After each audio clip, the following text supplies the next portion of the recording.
everybody, and welcome to Office Hours with TraitWare. Today, we're pulling back the curtain on what happens when you deploy TraitWare, the setup, what's going on behind the scenes, and why the best security often feels invisible. This session is designed to help MSPs and admins better understand the deployment journey and practical impacts. TraitWare is protecting organizations every day, quietly, efficiently, and often without users realizing just how much is happening behind the scenes. So today, we're happy to offer you an inside look. But first off, let's meet our panelists. As usual, Keith Spencer, CEO, and our Director of Technology, Chris Canfield. Welcome. So great to be here. Good to be here. Yeah, good to be here. Again. All right. So Heath, let's take a step back a little bit and talk about the journey.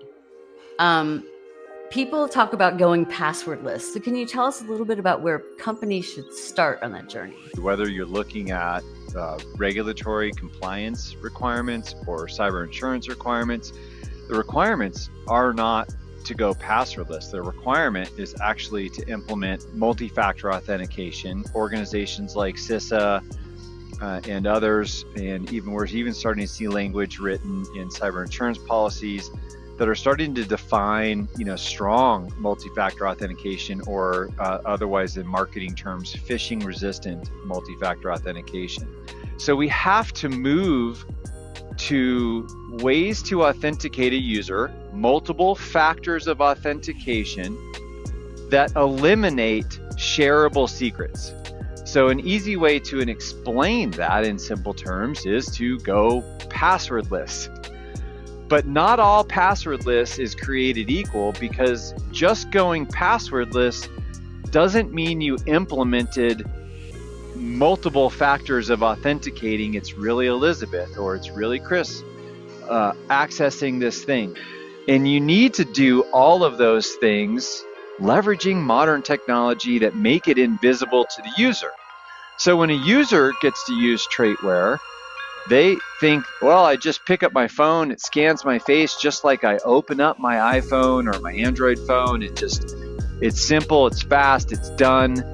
You asked about the journey, Liz, and we need to think about, okay, how do we move businesses to as many applications as possible to implement phishing-resistant MFA? You should start today, and you should start with your critical assets. And your number one critical asset, and one of the most attacked places there is your business email. A lot of legacy methods of MFA will send you codes in your email.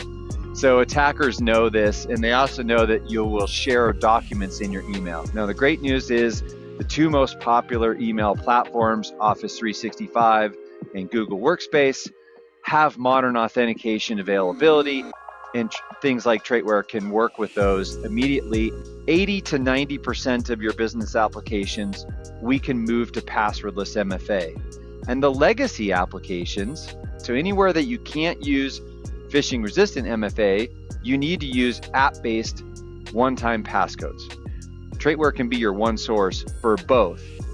So if you're an MSP or you're a business director, you need to really first do an inventory of all your applications that your business uses.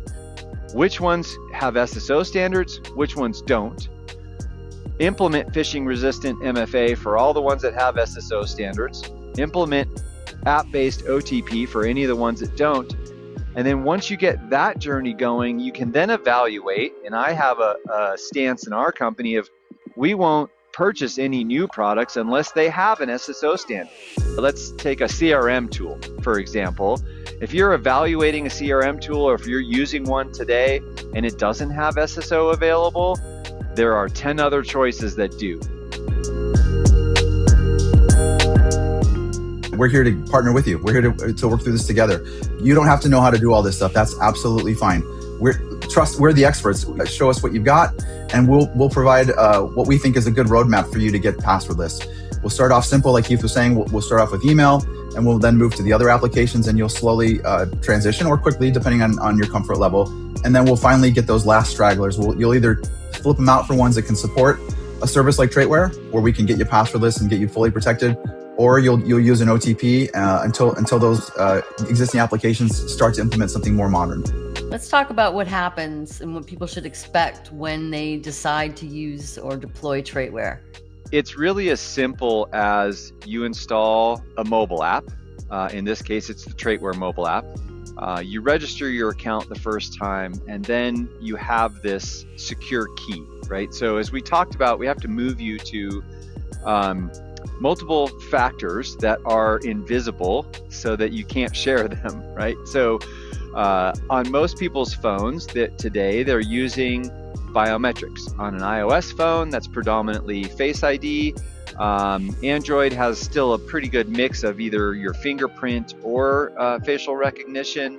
And that's kind of like a native biometric that's on your mobile device. And I think most people are starting to realize that isn't giving the government your face, or these concerns around whether or not, well, I could change my password, but I can't change my face. And I think people are actually starting to realize that, well, your phone isn't actually storing your face. Your face is your face. What your phone is storing is just a mathematical representation of your face. And in fact, if you delete your Face ID and you rescan it, the math will be changed. It never scans it exactly the same every time, and you end up with different math.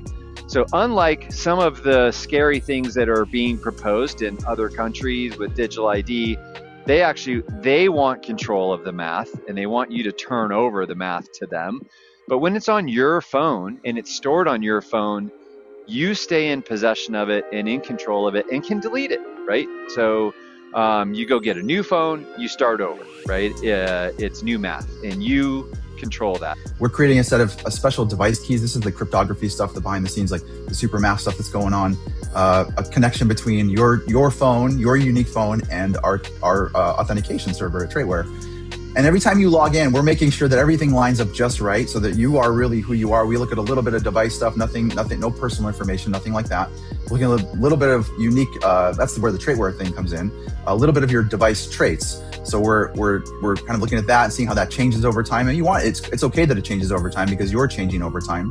If you decide to choose to turn on geofence boundaries, you can create different boundaries like your entire country, your state, your house, coffee shop, whatever you're comfortable with. And that's another thing that could be going on. But when the user is trying to sign in, they're just scanning their face on their phone and they're scanning a QR code usually. All that stuff is happening just quickly behind the scenes. Nobody's seeing it. Nothing. We don't want anyone to have to see it, but it is happening. It is the security that's taking place behind the scenes. We wanted to make it really secure. And then when you're signing in, when you actually scan that QR, a lot of people say, what happens when I scan that? How is it actually logging me in? There's no password. How can you possibly be logging me in? Well, that's where we use those things that are called identity standards, and that's SAML and OIDC or OpenID Connect. And that's the connection between our TraitWare server and your service. So when you scan that QR code, it's going out to our service and saying, yeah, hey, this really is that person. Go sign them into their service, whether it be SAML or OIDC, and it's sending something over to that service that's saying or initiating a little handshake going on there that sends it over to that service and says, yes, let this person in. This really is Chris trying to sign in. We vouch for him, sign him in. And they get that little package and they say, okay, we trust TraitWare, we trust what they're saying, and we'll let them into their services. And we built everything obviously really secure and had it tested and all that kind of stuff, just to make sure that it is really secure to get you into your services without passwords and almost invisible to the user. Okay, so let's say you turn on TraitWare for business email. Why might your users not actually experience TraitWare on a daily basis or even at all if an admin turns on TraitWare in the back end but didn't force a sign out and you just still can access your email and you're like, well, how's it protecting anything? You want to answer that one, Chris? So why you might not see TraitWare in action the second we turn it on? Well, a lot of those applications that you're using, your email clients, your desktop clients, or your phone, they have these long-lived session tokens that are sitting there.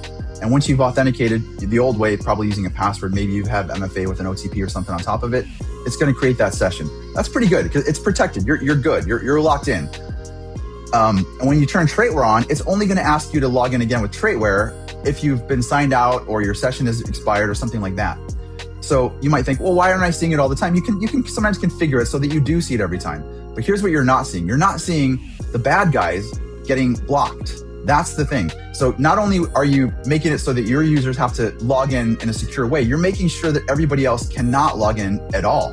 And if there's a phishing email that gets sent out and someone accidentally clicks it, well, guess what? They're not going to be able to get in anything. So it's just not, it's not a thing. They're not going to have the app to scan and sign in with via TraitWare. And if somebody else is trying to do it, they're just going to get hit with a TraitWare wall, and they're not going to be able to get through it because they don't have an app. Maybe they don't have geofence turned on, a couple of the other protections we have in place. It's just not going to happen. So I think that's what Heath was asking about. It's silently protecting you behind the scenes. We want it to be as passive protection in the background as well that is just keeping you safe. So I get sometimes questions, and I know we've done this before, but I want to just nip it in the bud again. Like, what happens if you lose your phone? Oh, yeah. Yeah, we get that all the time. That's one of the first questions people ask because they're like, if I lose my password, what do I have to do? I have to call the IT desk. I have to get them to reset my password. Sometimes my company makes me reset my password. I've heard now recently, every 2 weeks, we have to reset our password. That is a pain. And where's that password going? Is it going on a sticky note in your Excel sheet, or is it going in a password vault with another password that you have to change? I don't know. But what happens for recovery is actually really easy with TraitWare. So you would actually just, sometimes people lose their phone. Sometimes they lose it for a second. Sometimes they might rarely it gets stolen, or they replace their phone. And all those pretty much fall under the same idea of recovery, or kind of transferring from one device to another. And it's really easy. It's as easy as onboarding. We're not going to explain onboarding. There's another video you can go check out about onboarding. But for getting onboarded again or recovering your device, your administrator, you'll go to your administrator and say, hey, I need a new device, or I lost my device. They should know this anyway, just to make sure you're locked down. And then they're going to issue you a new registration. And that can be via QR code. They can send you an email. You just tap a button in your email and it kind of auto registers your account again with your app. And then once you do that, you don't have to go and connect out to every single app again. A lot of times if you have to reset your passwords, you have to go to all your apps and reset all your passwords for every single app. No, not here. Just the one time, get that recovery for your phone, get the TraitWare app onboarded again, and then you have access to all your applications instantly. When somebody calls in, you want to make sure you identity proof them, right? You don't want just someone calling and saying, oh, I lost my phone, and giving it to the wrong person. You have to make sure you have internal policies, and every company is different. You might just do it in person. You might do it over a Zoom call. One of the cool benefits of TraitWare, though, is if somebody acts, people are going to make mistakes, right? It's going to happen. So we're trying to reduce the impact when somebody does make a mistake. So this is to the benefit of a geofence. So say someone in a different country decides they've tricked somebody, they've somehow recovered some sort of an admin token or just a user token on a phone. Somehow it happened, right? You got through all the hoops, it happens. But they're trying to log in from another country, and you've got geofence turned on to your country or your state or your town. Well, they're going to they might have recovered your account, but they're not going to be able to get in. Hopefully within that time, the time that you've blocked them, you've now figured out, oh shoot, something went on that wasn't supposed to happen, and they haven't been able to get in yet. I can go delete that, which is just as simple as clicking a button and say, oh, I own that mistake, and then move on, adjust your policies. So just wanted to point out that there are, even when mistakes are made, that we're trying to reduce the risk even at that point. I'm not just working for TraitWare. I actually use TraitWare, and it's so easy. Just go through the experience and see how it works. And that's probably the best way to do it is to do it, demo, get your hands on it and realize oh my gosh, this is so much easier. It's like signing into Netflix or one of those apps on your TV. It's in some ways it's actually easier than that. We have sync tools to bring all your users in. You can manage them by groups. So there's a lot of technical stuff. We can go into the weeds, but the great news is it's very simple.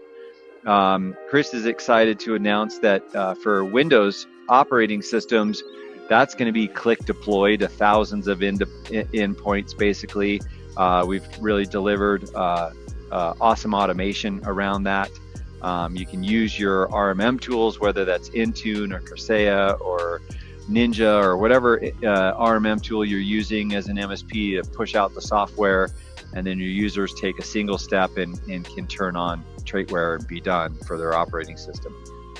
And what we've suggested is registering user in small batches and train them. Maybe host a general training session and we just kind of show everybody. We're happy to do that with you and work together with you and demonstrating TraitWare to your users and the simplicity of how it's going to work and how it's going to be how they'll be onboarded. You just kind of go through that one time with them. You let them log into their single sign-on portal and they'll kind of get it. They'll be ready to go. You can do this before you even turn on any services, honestly. You can onboard all the users to TraitWare. They can sign into a SSO portal, which will be empty, that's fine, but they'll know the process of what it's like. And that'll be the same across all their applications. So it's pretty simple to onboard the users and just roll it out. Well, I get feedback all the time from people that have used TraitWare.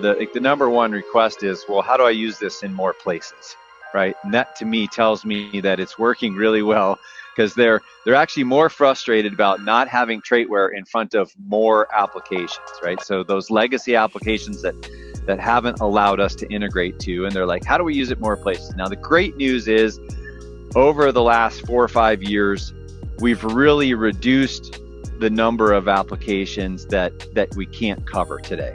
And I would say like one long-term customer we have is finally at a point of like, oh, okay, we're like shrinking down this legacy frustration.